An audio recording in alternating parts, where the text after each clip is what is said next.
Hello everybody, hope you're having a fantastic day today, and I thought I would do something a little bit different for a video today. So today I'm just going to be going over how to play Dokkan Battle. For new player, I'm going to go from a new player perspective to an intermediate player perspective to kind of an endgame player perspective, or at least do my best to.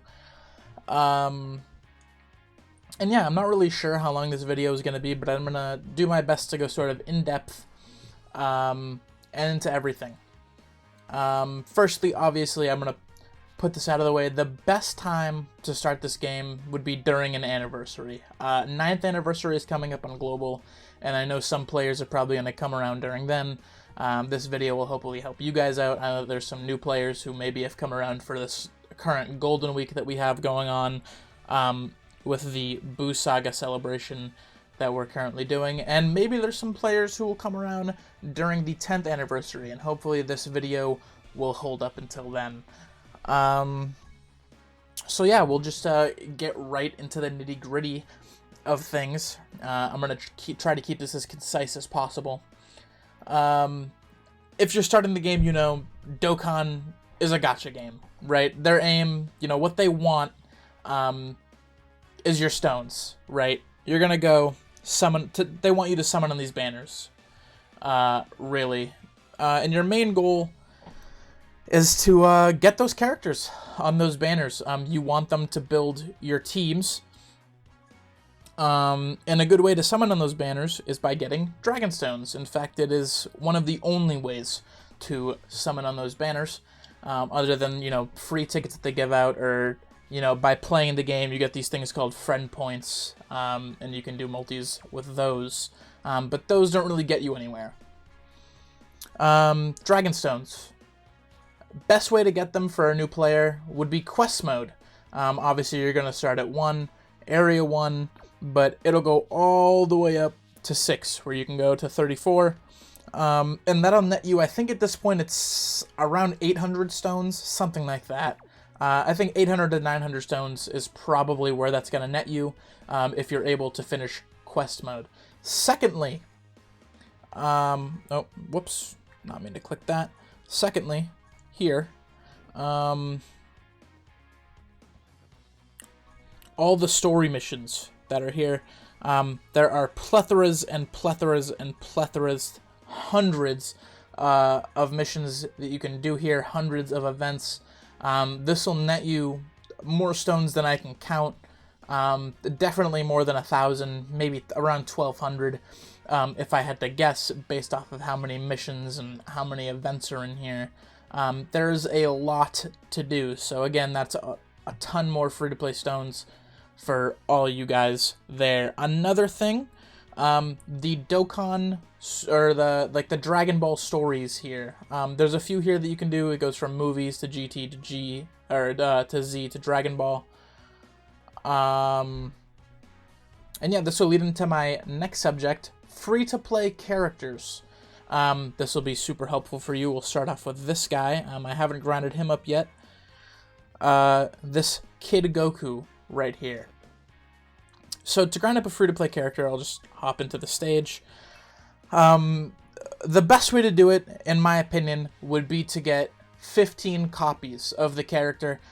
You want 10 to get their super attack to max, and another 5 to rainbow them to get all their hidden potential nodes up. And as you can see here, the team that I'm using for this event has these sort of blue outlines around them. That means I'm getting a boost. As you can see here, I'm getting a 205% boost. And if you're doing that, the best way to do it is with LRs. As you can see here, I'll take off my LRs here that are on here and replace them with just these free-to-play URs that I have. These guys, as you can see, the percentage here went down. That is because LRs give you a much higher percentage than the TURs do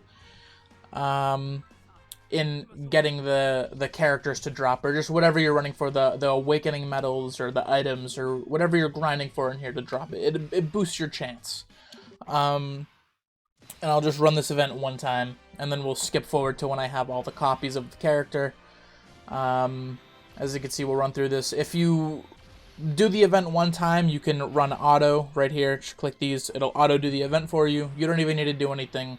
That is a very good quality of life thing that Dokkan has.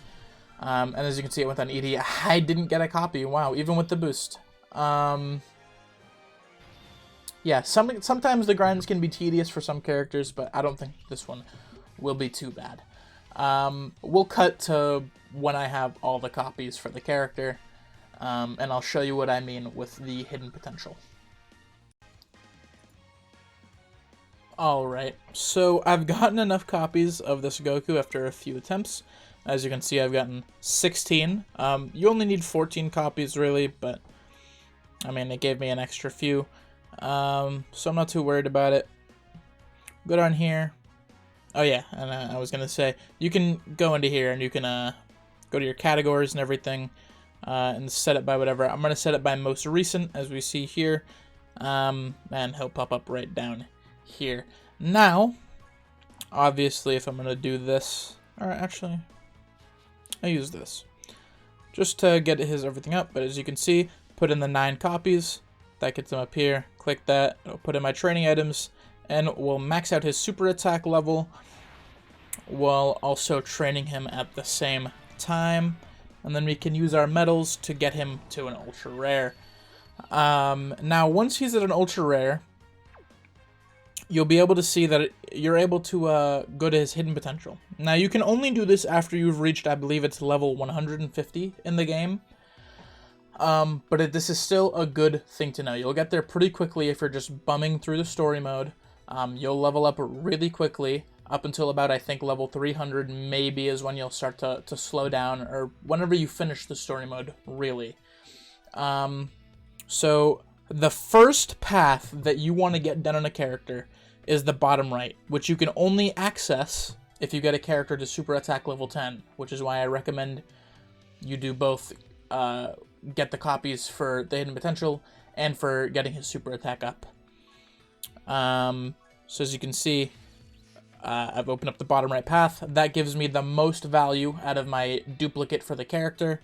The second path you're going to want to go to is the top left, right after the bottom right. And then the next two don't really matter. You can go in any order you want. They give about the same. And you click that. It'll automatically go through all the paths. And then for a free-to-play character, you're going to want to go to mostly dodge, in my opinion. And I mean, we'll get back into these mechanics later. And you don't need to copy everything I'm doing here. You can honestly build him however you want. He's going to really only be used for the beginning level stages that you're going to be doing as a new player. But as you can see here, he's been rainbowed. He's all set. And now I can go... Oh, we'll lock him up too so we don't accidentally sell him later. And now we'll finish training him up. And as you can see here, we've come to a little bit of a blockage in Dokkan Awakening him. We can click this bad boy right here. Click this, and it'll take us right to the event that we need to do to get the medals to awaken him. And as you can see, we have the full LR team here. And this will take us through nicely, very nicely, through the event. Again, I'll keep it on stream one time. If we get the 5 medals, we get the 5 medals. We'll just Dokkan Awaken him. If not, I'll cut. And then we'll bring it back to, you know, when we have all the medals, I guess.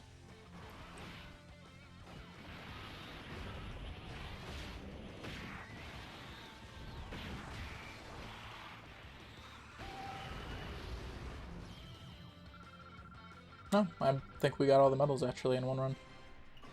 There you go. That's the plus of having the boost characters on your team. They'll just give you whatever. I also think I got a power level bonus as well. I did, yes.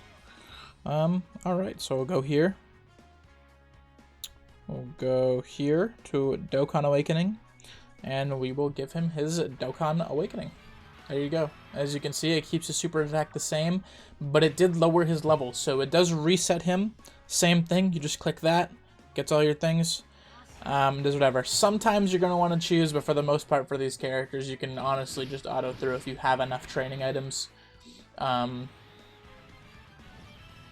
I mean, you're probably going to need to grind for the training items. So here we go. We need these. I'll probably cut until we have all of them. Like you saw before. Click here.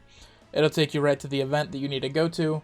And if you already have it completed, it'll take you right to the stage that you need to do. But if you need to know what stage, you can just click the eye in the top right corner, and it'll tell you what stage gives you exactly what. Alright, and we're back. As you can see here, we do have enough medals to Dokkan awaken them into the LR, which is perfect. Boom, fantastic. And I'll show you guys another little thing that you can do. As you can see here, I have the 10 copies of this Goku to feed in here. This is the character that we just had, but we're only going to do the super attack this time. We're not going to worry about the hidden potential. And we're just going to level them up all the way up to UR. Then we're going to Dokkan awaken them. And then we'll do it again and get them to LR here. And what that's going to do for us is we'll be able to take our rainbowed Goku, Krillin, and Bulma here, feed this one in, and that will get us to super attack level 20. We'll change this up here, and yeah, we'll get them fully leveled up by using these turtle shells.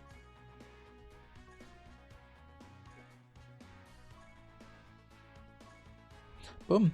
And yeah, that's how you're gonna fully awaken a free-to-play LR. A TUR is much simpler. It would just be the first two steps of rainbowing, Dokkan awakening, boom, you're done. Pretty much at that point, unless the EZA, then you're going to do something similar to what you just saw me do. But otherwise, they're all set. And we're back, guys. So I'm going to be using this team right here to talk about leaders, link skills, team building, and then we're going to hop into sort of an intermediate to high level event. And I'm going to show off, you know, rotations and character archetypes, stuff like that. And then that'll eventually lead into typings, character abilities, and a multitude of other things. So, as you can see here, I have this Goku. And he is in what is called the leader slot of the team, which is the first slot. As you can see, it says above him, leader. This is a character who's going to be giving stats to your team. So I'll pull it up right here. As you can see, his leader skill is Warriors Raised on Earth. I'll minimize this just to make it easier for you guys to see everything.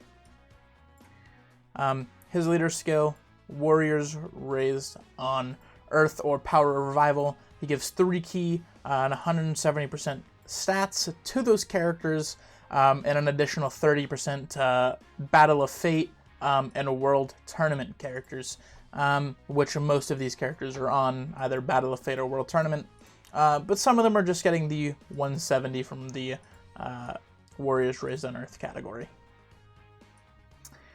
As you can see, he's raising his attack for 1 turn. Oh, am I looking at the... Nope. But yeah, he's raising his attack for 1 turn on his super attack. I thought he stacked on his super attack. I could just be wrong. But I do want to take a look just at the wiki here, just to double check.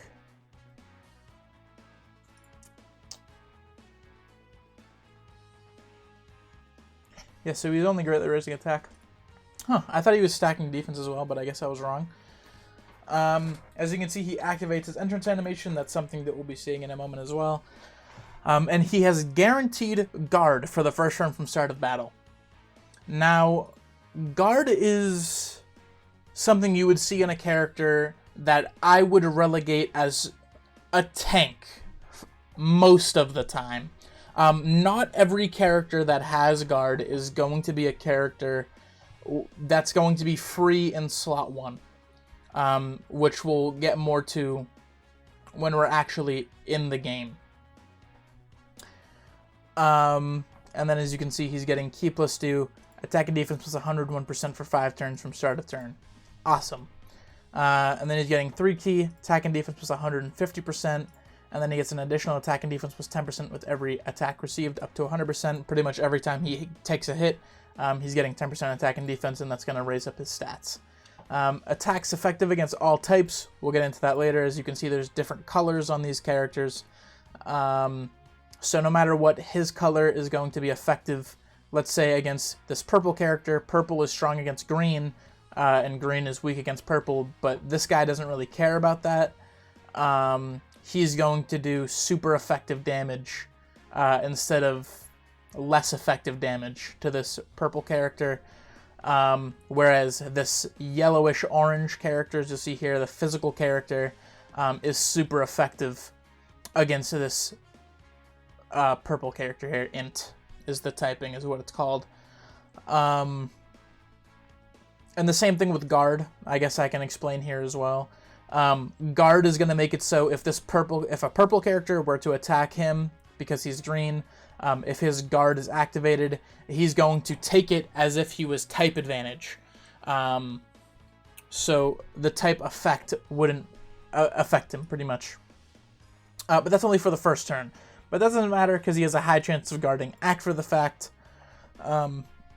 Excuse me, and then we'll skip forward. He guaranteed guards after a revive is activated, which hopefully we'll also see during this fight. We'll get more into it. I'm going to start up the event here, and we'll jump in. Here, I'll make sure the animations are on so we can see the intro animations.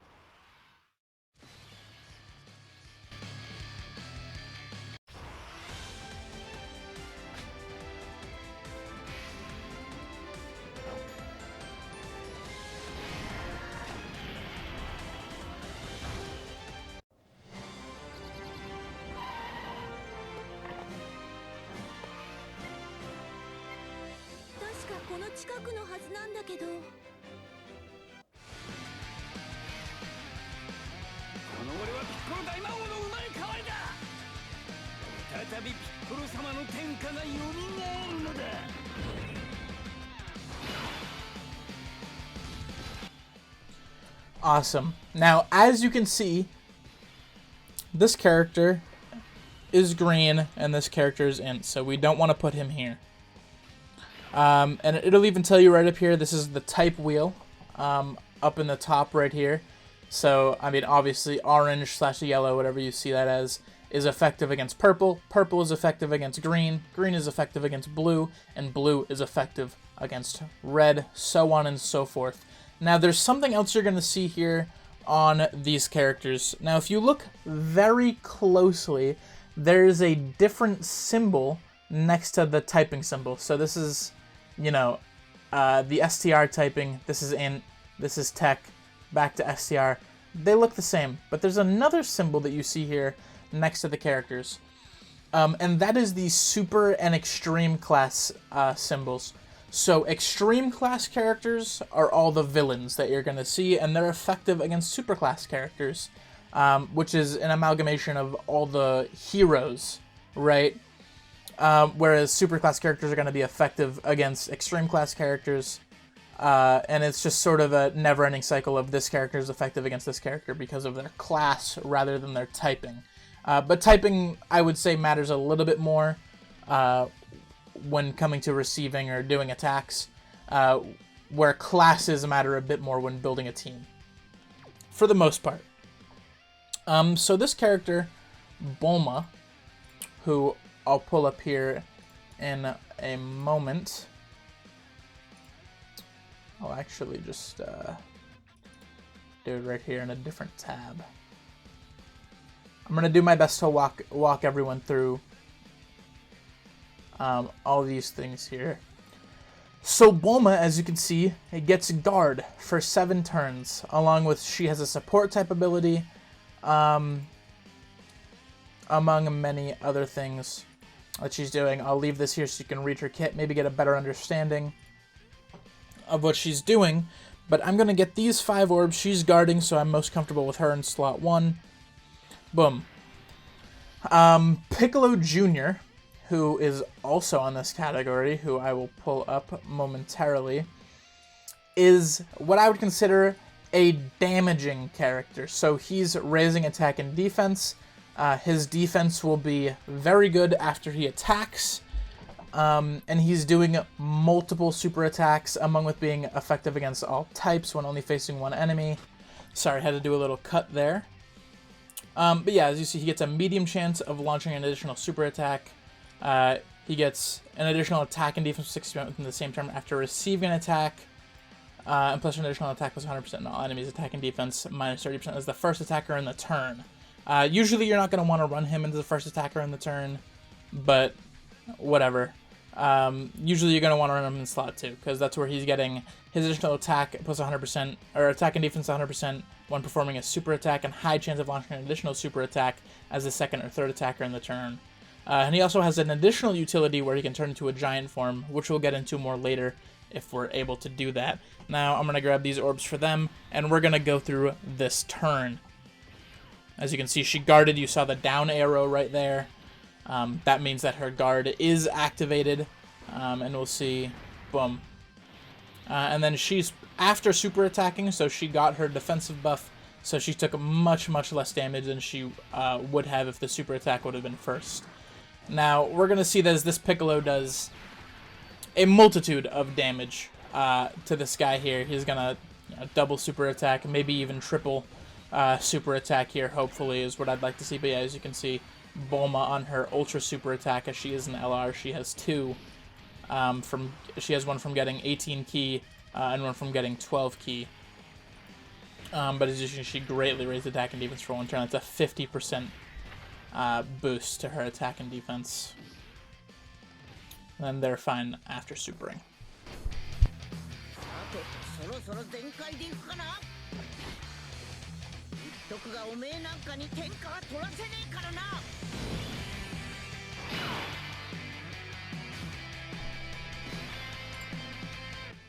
Awesome.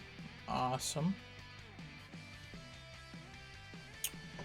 So this Goku, both of them right now, have guaranteed guard because it is their first turn. The intro is activated.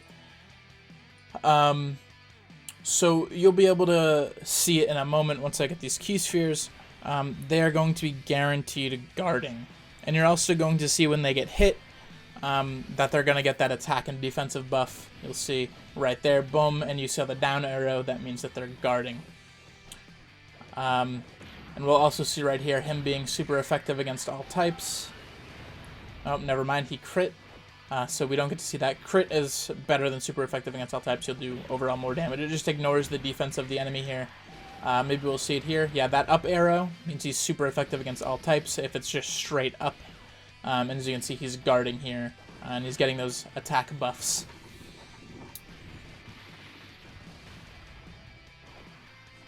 And then this Goku will do his attacks, raising his attack for the turn. He's lowering enemy defense. And then, oh, he's also... That's just hidden potential. Wow.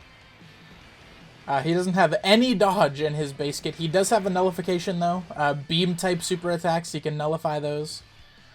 Okay, beautiful. So now I have a rotation that I'd like to call perfect for explanations. Okay, so we'll see Bulma here. As we saw before, this is the slot 1 that we're using for this turn currently.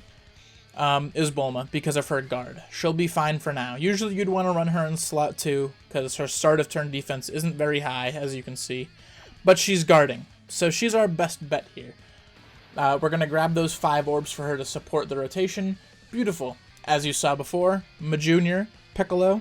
He's a fantastic slot too. Now we have this Goku, Path to Power Kid Goku. He is a wonderful floating character for the reason that he is supporting. Let me pull him up real quick. As we'll see here, he's getting 100% attack on super attack. He's massively raising that attack. And then he's getting defense from his passive skill on super attack, so he's decent defensively after super attacking. He's getting percentage buffs per orb obtained. He's giving damage reduction to the other characters on the turn, which will let them eat attacks better.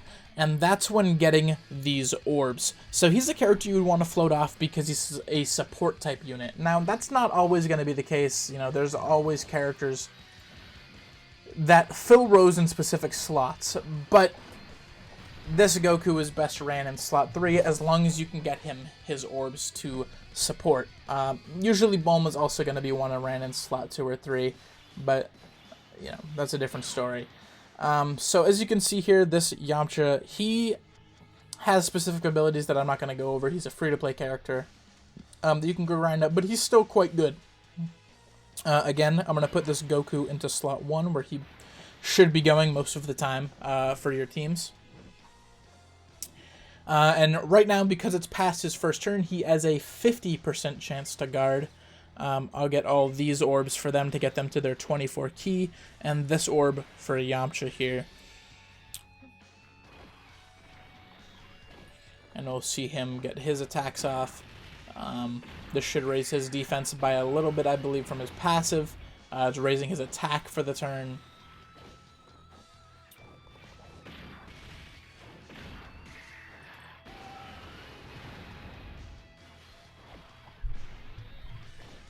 And he's going off.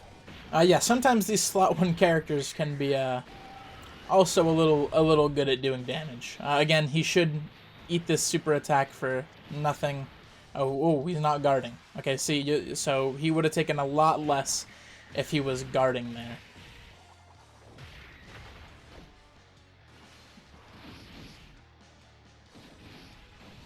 And then they should be fine from the normal attacks. They already super attacked. And you'll see here, this Yamcha, I've put him in the last slot. Now, I want you to pay attention to where he's going to return. So, when a character goes into the 3rd slot, he'll be out of the rotation on that next turn. Oh, and we got the giant form. So pretty much we're going to go through this turn and then go back, and then Yamcha will be back after the turn after this turn. So if you get a character on turn 1, you float them off, they'll be back on turn 4. Get a character on turn 2, float them off, they'll be back on turn 5, so on and so forth. So it's 3 turns later that that character will be back. Now, here's the thing with giant forms. I don't know if we're going to see it here, but a giant form is going to, most of the time, get rid of this enemy's super attack. Now, obviously it's not going to do the greatest damages, and there's usually conditions set behind it, but if you can get a giant form off, what it does is it goes through the rotations without actually going through the rotations. So you're not taking any damage, you're not going up any turn counts, but the enemy is using up his attacks per turn, and he's using up his super attack. So you'll see here, he'll do his super attack while I'm in the giant form, and then the turn after the giant form is done, he won't be able to super, because he's already used it. But unfortunately, I don't think we're going to be able to see that, because we're going to kill this phase before we would even get a chance of doing any of that. I think Majunior is just going to kill him. Yeah. Although, because we are still low, and as you see, Goku is on this rotation here. Oh, we're not able to revive. Okay, well, we might just be dead. I am going to use Piccolo's active skill, which will give him a bit of a buff.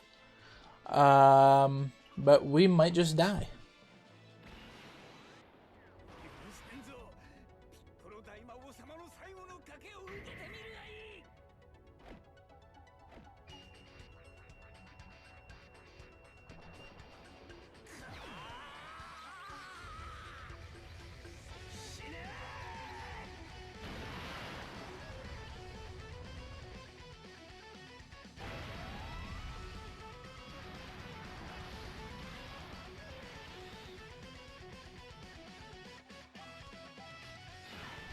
Alright, so you see this little symbol. I'm going to point it out up in the top here.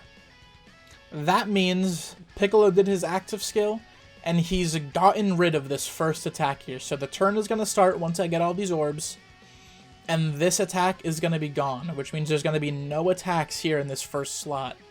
Now, if we look at all our characters' defenses, Piccolo's is the highest, and it's going to be even higher once we do all these attacks here. And he's safe. I think he'll be fine. The only thing that we really have to be worried about is this attack all. So we're going to be getting attacked in all the slots before we get to attack. So these slot 2 and 3 characters are in danger. Luckily, Piccolo as a slot 2 and 3 character is able to go in the first slot because there is no attacks here. So we'll see how this turn plays out. Now, hopefully Piccolo can do some big damage for us here, as he is a DPS. Or what I would call a DPS. Only one super attack is unfortunate. He gets his defensive buff, Goku dodges, and Bulma eats that attack for lunch. Piccolo's fine. Goku's okay because he's guarding, and Bulma is okay as well. So yes, I believe that we live this turn. Goku's going to be getting his attack and defensive buffs. Oh. So actually we're dead. I was really hoping we wouldn't get super... Yeah, we died. But I'm pretty sure I was able to get my case across. We might jump into something else a little bit different with a little bit of a different team. And yeah, so just give me one second.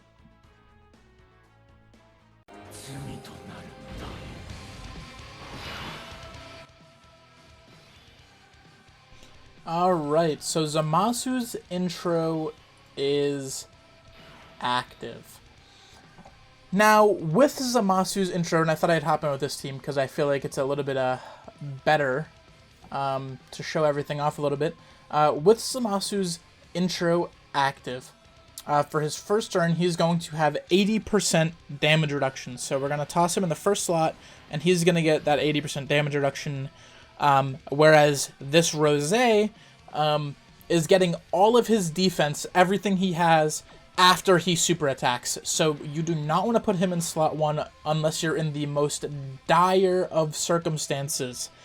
He's getting all of his defense, all of his everything after he does a super attack, whereas Zamasu is going to build up from taking all of these hits, and he's going to do a lot of damage, along with having 80% damage reduction for this first turn, and then it'll minus 20% the next turn down to 60, and minus 20% after that to 40. But on this first turn, he's going to be looking at very good in this first slot, and maybe even after. You know, he does not guarding, but damage reduction, again, a very good defensive mechanic that you're going to want for that first slot tank on your team. And again, here's our DPS character doing a bunch of super attacks, a bunch of damage, and getting defense from these super attacks. And as you can see there, he's taking double digits, so no damage. And then we floated off of this Zamasu, because again, he'll come back on the 4th turn, and then we can toss him right back into that slot 1 spot. And another thing that you'll notice is in a lot of teams, the leader is most of the time going to be your slot 1 character. Now again, that's not always the case, as with everything in this game. I'm going to do this. Again, Boo is guarding. Piccolo is going to be our DPS. And then we're going to have our floating stacker. He's not very good. I'm just hoping that we can kill before he even has to attack, because he will die. But I just thought I'd jump in and show an example, a better example of a slot 1 and slot 2 character working in tandem sort of with everything. Piccolo, I hope, can do enough damage to sort of kill him. I don't think that's happening. Yeah, only 1 super attack is really unfortunate. But again, this is a game of RNG, so it'll happen. Slot 2 characters aren't always going to be the most reliable, especially on teams like this. Villain teams, the villains are very disrespected in this game. As of recently, it's been better, but, you know, villains are very disrespected in Dokkan Battle. But yeah, that was just a little bit of a quick example of what I meant by slot 1 and slot 2 characters, working in tandem with each other. Now, another thing that I sort of want to delve a little bit into is defensive and offensive mechanics, kind of sort of doubling down on what I mean by tank and DPS, or damage dealer, second slot and third slot units. What we're really going to be looking at is guard, damage reduction, and dodge for defense. Now, as you can see here, I have God of the game, Beast Gohan, on the screen. He is the best character in the game by far, and you will see why in a moment. He's greatly raising attack on his 12-key super attack, and he raises defense for 1 turn, both for 1 turn, 30% defense, 50% attack. Beautiful. Leader skill is fantastic. You don't really need to worry about that right now, though. And then he greatly raises attack, so he's stacking attack on his 18 key, and he raises defense for 4 turns. So he's getting 50% attack permanently, and then 30% defense for 4 turns. That stacks for 4 turns. And then in his unit super attack, it's similar, but he raises allies' chance to crit by 20%. That's about the only difference there. And and he also does the attack break that you saw before, where it gets rid of the first attack in the turn. But, I mean, since it's not an active skill and it's a super attack, I'll put it out there. It's the first attack after the super attack is activated. But as you see here, it activates his entrance animation. No restrictions behind it. That is a free entrance animation. You get 8 key and a chance to perform a critical hit and reduce damage received by 40% for 5 turns. So he's getting his damage reduced by 40% from the enemy, so he's taking 40% less damage. And he has a 40% chance to perform a critical hit. Sorry about that. But yeah, as you can see, 40% chance to perform a critical hit. And then he gets 3 key stats plus 250%. A leader skill, you're getting 200% stats from your leader skill from 1 leader. And then you have your friend leader, who is another 200%. So 400% from the leaders, 250% to his stats. From here, and he gets a guaranteed guard for the entire battle. And then he gets an additional attack plus 50% when attacking, and an additional chance to perform a critical hit plus 20% when key is 24. So as you can see, I got the key spheres earlier. That raised his key meter. Most of this is, I feel like, pretty self-explanatory. He has an additional defense plus 80% and reduces damage received by 20% when key is 24 when receiving an attack. Again, an additional 20% damage reduction, so now that's 60% that he's sitting at for the first 5 turns. Of course, you're going to have this only for the first 5 turns, but 60%. And then he gets 1 key per key sphere attained, so instead of, let's say you were to grab a blue key sphere, as you can see, he's red. So usually a blue key sphere would get a red character, only 1 key, but because of this ability, it's going to give him 2. And if he were to get a red key sphere, which would normally give him 2, it would give him 3 key. And he performs an additional super attack, raising his defense. And all allies key plus 3, so he's raising his allies key by 3 for the turn, just for that turn. And it's after receiving an attack. So this is a prime slot 1 character, so that is not going to be a problem. He's going to be receiving that attack every time. Or not every time, but about 99% of the time.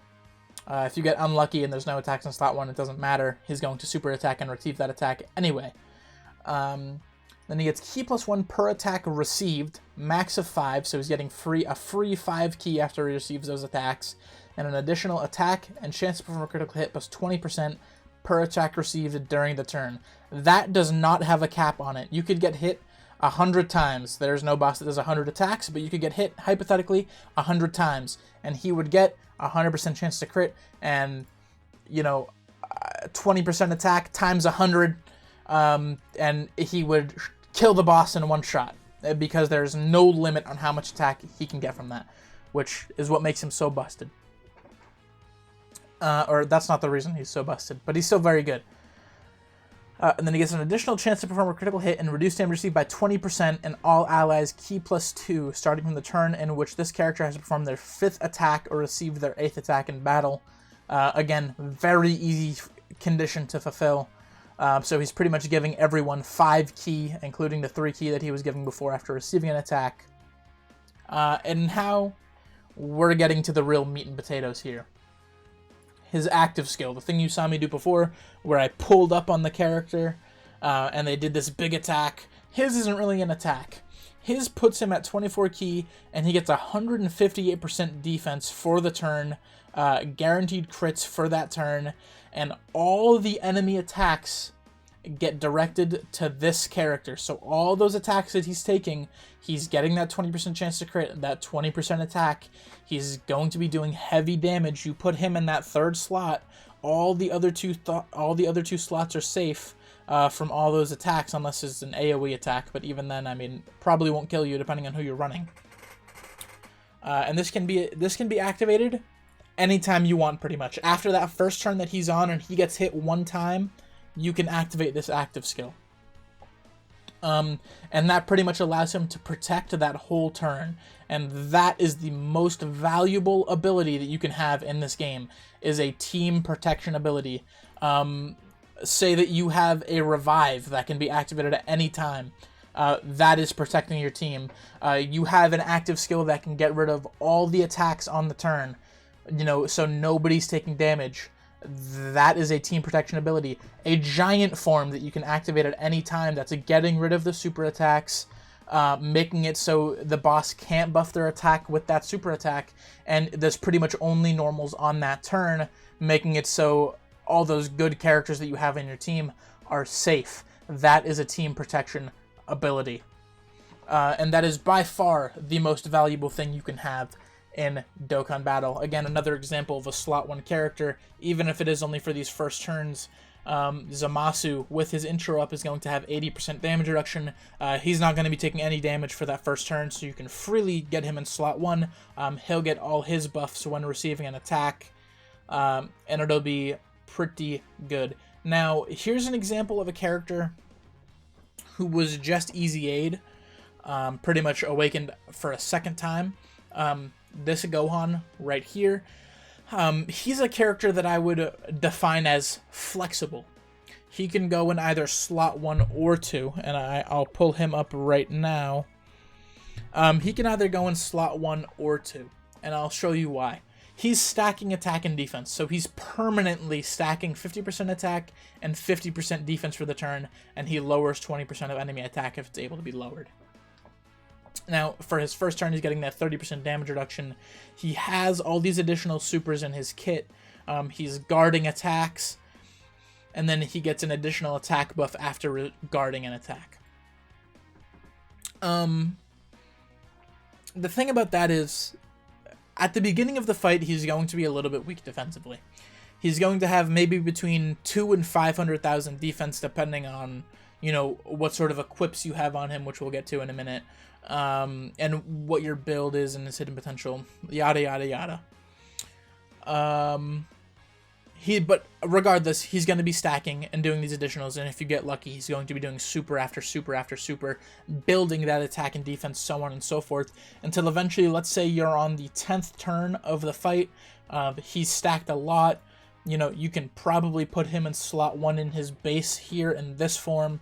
At that point, he's going to have so much defense, but it's not going to matter because you can transform into him. He's still going to have this insane amount of defense, but you're going to be able to put him into slot 1. He's going to only be stacking for those 3 turns, but it doesn't matter. He's still guarding, he's still launching additional supers, but the difference is he's going to be doing so much damage that the boss isn't really going to be able to keep up, even if they're healing or doing whatever, or, attacking a bunch of times. This guy's defense is going to be too high for him to even think about taking damage at that point, and he's going to be doing so much damage that the boss's health bar is going to be getting eviscerated. So that's an example I would use as a flexible character. Now, if we wanted to go into, I mean, I guess a support type character, someone I would put in the third slot, just floating around. I would bring up this Pan. Just give me one moment to find her sort of on here. Now, this Pan, let's see, superhero category allies, ki +1 and attack and defense plus 30%, and an additional ki +1 and attack and defense plus 20% for characters who also belong to the bond of parent and child or master of student bond categories. Now, this buff is substantial to some characters. You know, the extra key is valuable. Again, you know, I'll bring it up. Beast Gohan, he's on both of those categories. He's going to be getting that 30% attack and defense, the additional 20% attack and defense, the 2 key that he's getting from here. And then she also has the medium chance of dodging and an additional 30% chance to dodge when facing only one enemy. It's just all these characters' kits are you know, gonna go into, again, that team building that you're doing. So again, I mean, I guess a team that you could bring would be, I mean, it depends on the leader skills, but, you know, I don't know if this would actually work, but, I mean, I guess you could bring Gohan, Zamasu, this guy, and this Pan, and you'd have your slot 1, you'd have your other slot 1 for both turns, you'd have your flexible slot 1 or 2 character in case you needed him, and then you'd have your floating character right here. So, I mean, yeah, I mean, that'll pretty much sum it up on what I mean for that. And, I mean, from there, we can sort of jump into hidden potential and certain abilities that you want to give to certain characters. Now, as you see, I've given this character Dodge. Now, what Dodge is going to do for you is pretty much make it so you're not taking any damage. You dodge an attack, nothing.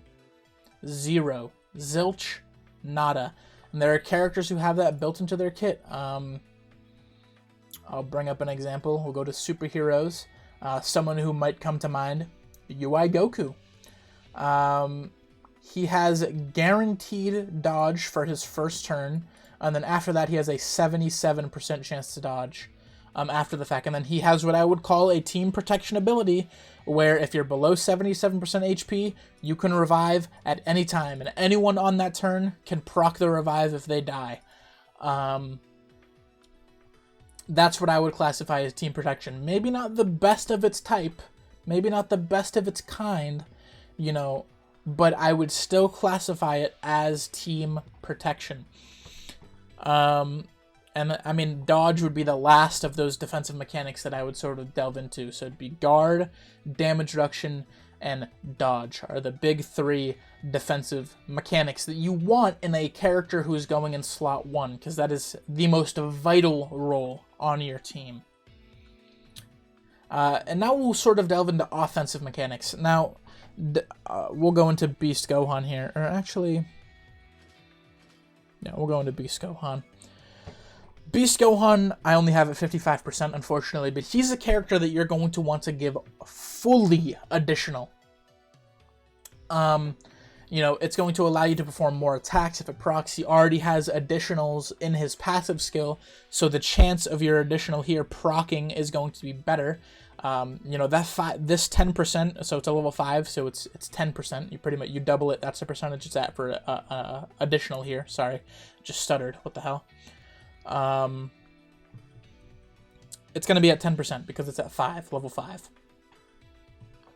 Each time Beast Gohan gets his additional super attack, so as you saw before, he gets hit, he gets a guaranteed additional after receiving an attack. That's 2 10% procs. Each additional you're doing is a separate proc. Excuse me. For those characters. And again, another example that I'll bring up. This Gohan here. 50% chance to additional off of this. As you can see, he's getting launching additional super attack here, launch another additional super attack with, or launch another additional attack with a great chance of becoming a super attack after attacking 3 times. This is just a great chance. So great chance is 70%, by the way. So 70% chance of becoming a super attack. But even if it is just a normal attack, you can still proc that 50% to be a super attack / normal attack. It is a coin flip whether this will be a super or a normal. Yeah, as you can see, that is a build that you would give to this guy. You'd want to go mainly offense on him. Not so much crit, as when he transforms, he has a good chance of critting, I'm pretty sure. You'd maybe want to invest this crit into dodge. But it really just depends on what equips you have for him. 25 additional is really what you're going to want to be looking for. But then there's a character like Blue Gogeta here who transforms, who also has a team protection ability, and whose kit is based around dodge, who you kind of want a good mix for, as you can see here. I have him at 21 additional, 20 dodge, because he does so many additionals where that additional is going to proc, and he already has a 70% chance to dodge, and that additional, 20% that you're getting here, dodge is different from additional. This is only a 20% chance, and it's a separate proc as well. But, hey, you never know when that's proccing instead of the passive skill dodge. So, this could be saving you runs, honestly, because if you get hit with a super attack with him, he might die. But instead, he's going to dodge it, and at that point, you're taking 0 damage.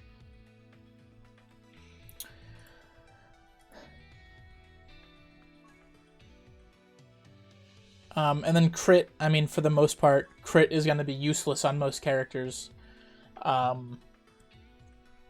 Very few characters that I would think about giving crit to. Most characters these days are going to have crit built into their passive. Like, see this guy have a decent amount of additional and dodge. No crit, even though he doesn't have crit in his passive, it's going to be useless for him. He's a stacking character who's going to go in slot 2. You want to make sure that he could potentially dodge that super attack while also stacking up his defense to deal better against the normal attacks, and potentially if he were to get hit by that super attack, you want to make sure that he's able to stack up that defense enough.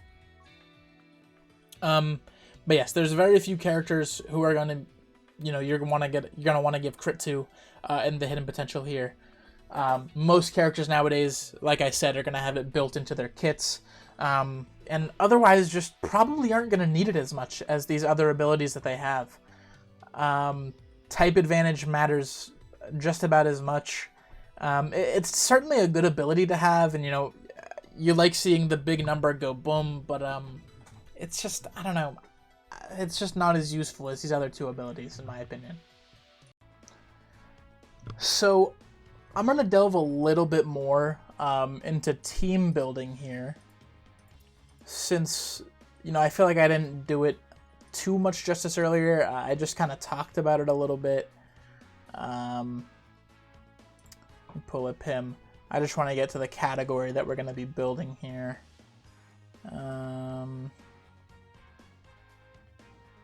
Shadow Dragon Saga. Pull up you. And then we'll go to GT bosses. So GT bosses is the team we're going to be looking at here. I think it's an easy way for me to get across what I mean by team building. Now, obviously, our leader is going to be this guy. He just leads it for straight up 200%. No other extra categories on there because he's a Carnival LR. So he just has that 200% for free. As you can see, he's, raising his defense on the super attacks, greatly raising defense here. He can stun, he can seal, he's lowering enemy attack, he's lowering enemy defense. He's a pretty solid unit, but only really on GT bosses. He's getting an additional damage reduction of 5% per GT boss's ally. He's getting a 7% damage reduced per Rainbow Key Sphere obtained, but luckily he's creating those Rainbow Key Spheres. So he's going to be our slot 1 character, because when everything is said and done, he's going to have that damage reduction on a full GT Bosses team, which is what we're building here. Secondly, we're going to look for a good linking partner.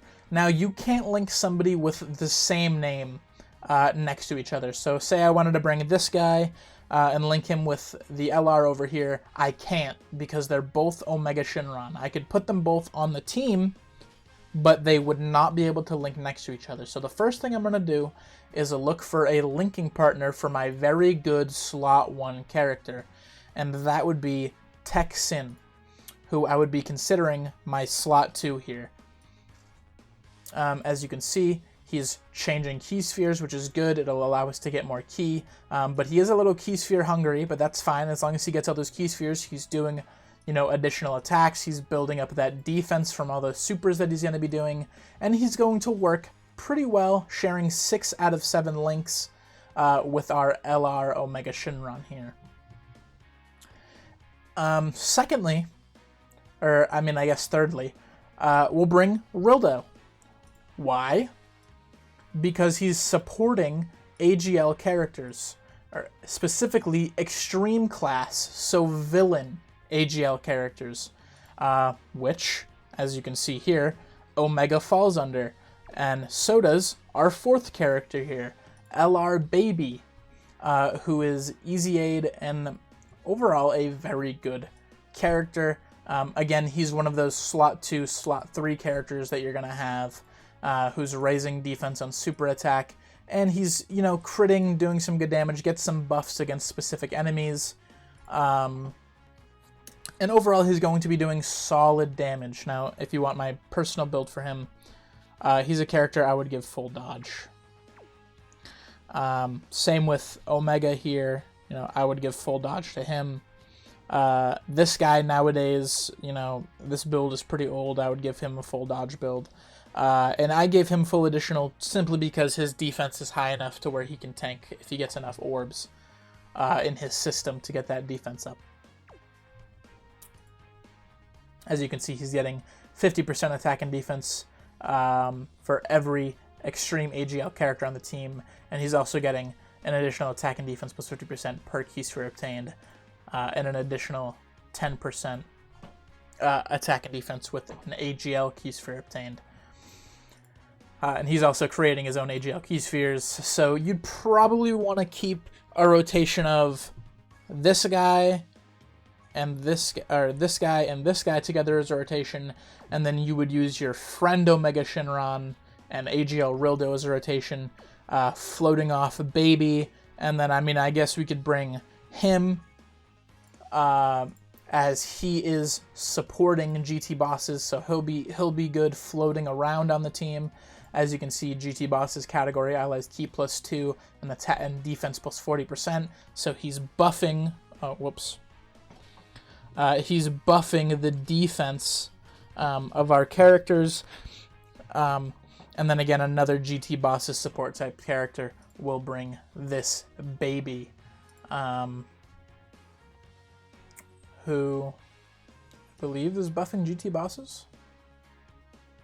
He's not supporting GT bosses. Well, either way, he'll work well on the team. He has, you know, he shares a good amount of links with our characters. He has big bad bosses, which is the best link in the game. We'll go back to links a little bit later. Yeah, there's our team. They're sharing a good amount of links, and they all have the GT link, which is what you want to, at least want to make sure all your characters are sharing at least one link.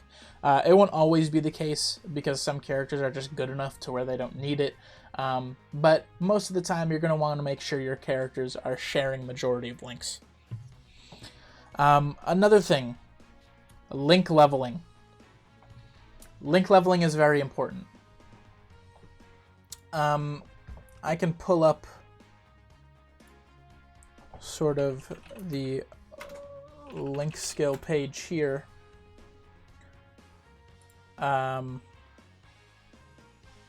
it'll tell you the difference between 1 and 10. With level 1, 8% chance to, or 8% chance to level up to level 2, blah, blah, blah, blah, and it gets lower and lower as time goes. It's harder and harder to level up those links. And as you can see, getting a link to level 1 to level 10 drastically upgrades that link. Especially the link that we have here, which is the best link in the game. Big Bad Bosses.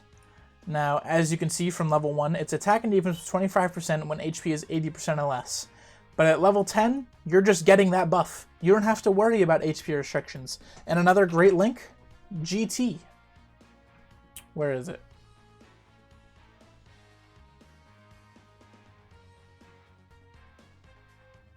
It's got to be here somewhere. GT. Here we go.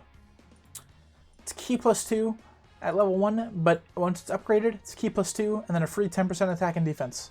Fantastic link. And this is a character with both of those links.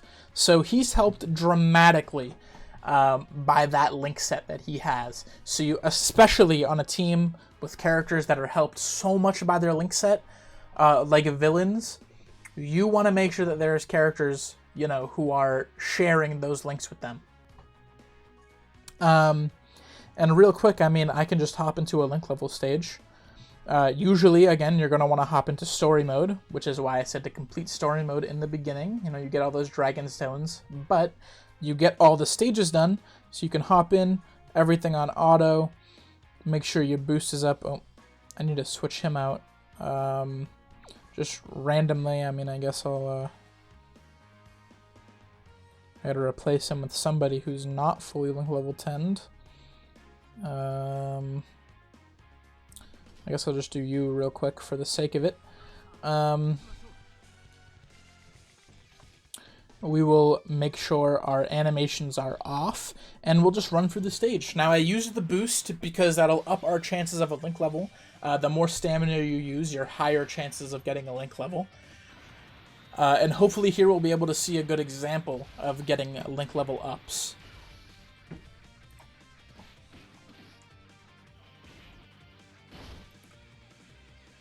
That boo is very weak, but Herudegarn should be able to finish it out now. Alright. Whatever, it's not like these guys are on a leader skill or anything.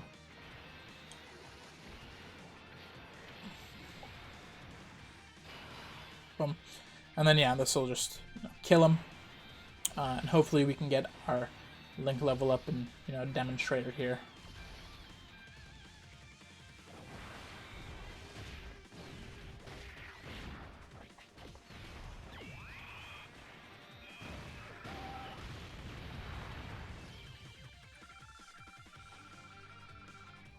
Boom, and as you see right there, level 5 to level 6, maybe we'll get something else? No. But yeah, I'll probably cut from here. You don't need to see me run the whole stage. I just wanted to get that in here real quick to show you guys. And yeah. So, after talking about link levels and everything, another thing I'm going to talk about just real quick as we wrap everything up, because I feel like I've talked about most of what I wanted to talk about. I'm going to talk about these sort of events. So you're obviously going to begin the game, and like I said, your best bet is to head over to quest mode, do that, head over to the story events that are in here, do those, and head over to this page and do all these. Super easy, free stones to do the summons that you need to get the characters that you need to do these events. Next is going to be these Dokkan events that you're going to see down here, and these are going to be how you're going to awaken your characters that you summon for the most part. Those Dokkan Festival characters, or LRs, that you're summoning for are going to be awakened with these specific event medals that you're going to have to do once you pull them. And they can be a little tough for newer players, but if you pull some of the newer characters, even as SSRs unawakened, ultra rares undokkan awakened, you should be fine doing these. They're strong enough nowadays, and these events are so weak comparatively to how they used to be, that it should just be a piece of cake, you know, a cakewalk for you to be able to do these events. If you have even any of the free-to-play character teams, should be good here. The next things you're going to be looking at once you have your characters Dokkan awakened is boss rush, or, you know, we'll scroll up here, we'll see an infinite Dragon Ball history, and these legendary events. You know, we have the legendary Goku event, legendary GT Goku event, legendary Vegeta event, and the legendary Frieza event, which are all going to net you a bunch of stones once you're in that sort of intermediate section of the game. You know, completing all these Dokkan events, awakening all your characters, looking for more ways to get Dragon Stones. And then around that time, you're probably going to head over to these EZAs, where you can do these for free. And these net you about 30 stones each if you're able to complete them. Although do keep in mind, you do need a specific team, specific category team, to be able to complete some of these. And they can be a little rough around the edges without it.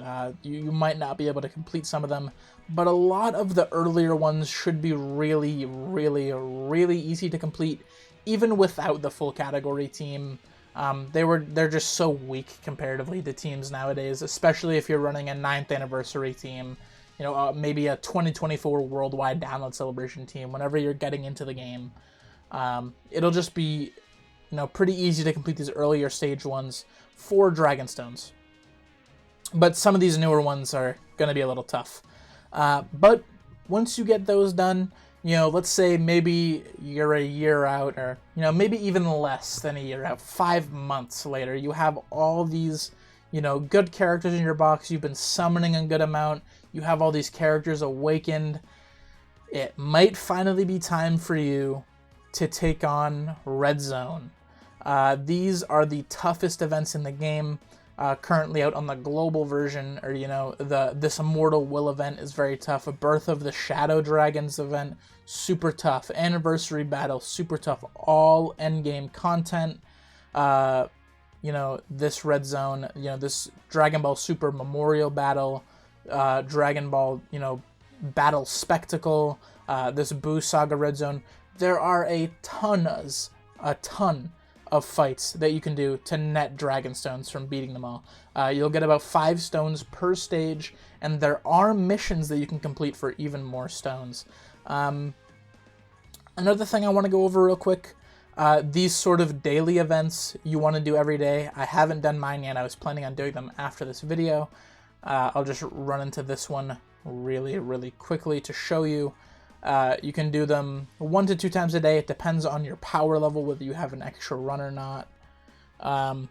But these daily events are going to help you, get that super attack up. Those link levels will shoot up from this. I'm pretty sure it has higher link level rates than just doing a normal stage. It'll boost your XP exponentially. And some of the missions even give you Dragonstones if you do it enough times daily. So I definitely 100% recommend doing these events. These daily events are definitely very useful to you, or will be very useful to you. I should just be able to kill him. Usually these bosses are pretty weak. And as you can see there, boom, yeah, up link level rates. Very good. Yep, 7 to 8. Boom, beautiful. And that'll let us through. And I don't really know if I'm forgetting anything. For the most part, I think that I've covered everything that you're going to need to do to get through the game. Obviously, there's going to be free-to-play characters and teams that you can run, I think Dragon Ball Saga is a good place to start for a free-to-play team, or Universal Survival Saga. The free-to-play Metal Cooler team will get you through most events. The free-to-play Ginyu team. Here, I'll pull all these up for you guys. The free-to-play Ginyu team, the free-to-play Bardock team. All these teams that you can get for free just when you start playing are going to be super helpful for you. Yeah, you can see here, these will get you your skill orbs. For the characters, or actually, did they just move it here? Yeah, okay, so here, you can get these Ginyu Force characters, and when you rainbow and awaken them all by doing the events here, you'll be able to get an LR for free, who sort of leads the category. You can see here, this Ginyu Goku, is going to lead the category for you. Same thing sort of with this free-to-play Bardock squad. You do all these, you would rainbow them, do what I told you to do earlier, where you get all the copies, make sure you get all the medals, get them to super attack level 10, and rainbow them, get their hidden potential up if you are a high enough level to do that, and then you would get this LR for free, who would lead that category with all those characters on them. And those teams are going to be able to get you through all your Dokkan events. You know, maybe if you're struggling with those, they'll get you through your Dokkan events, your story quests. You know, all of those will just get wiped by these free-to-play teams that you can just make as soon as you log into the game. And another thing I'd like to go over is power level. There are certain boosts that you get for having a high power level. Like as you can see here, I have a 1.5 million power level. You can see what characters I have in here, and I can see what sort of bonuses I get for having that power level. It's another thing that you can look at once you're a little later into the game, and you want all those things sort of done. But yeah, I mean, just let me know what you think down in the comments. Let me know if this is helpful to you, and also let me know if there's anything else you'd like me to cover. Maybe I can do a sequel to this covering a little bit more, but I think I did, for the most part, this game justice in telling you guys what to do. And so yeah, hope you have a great one. Peace out.